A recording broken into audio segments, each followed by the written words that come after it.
in as much as if you look at the agenda, unless there's something else that we don't know, is very sort of open matters. You look at the agenda of Kenya Kwanza, the 5 issues, you realize that some of them have an implication on the Constitution, and therefore means may end up somewhere if they were to agree in a referendum.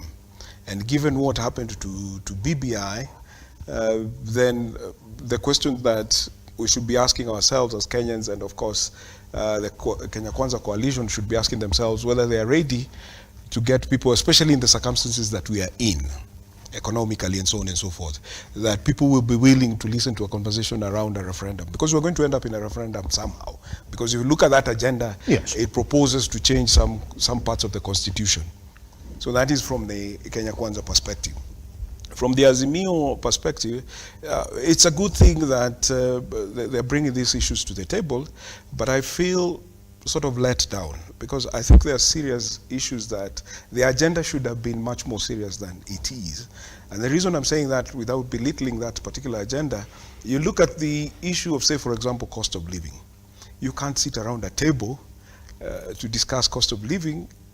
You need sort of solid plans and programs and projects to actually try to help alleviate the cost of living. And then you look at the numbers that are coming out of Kenya National Bureau of Statistics and the Central Bank of Kenya.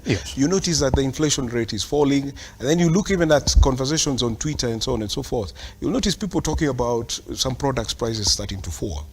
Let's say, for example, LPG. LPG is falling. As much as we are still waiting for the 300 shilling LPG, the truth of the matter is it's no longer at 1,800 for the small 6 kg Meko. It's around, I think, half that price.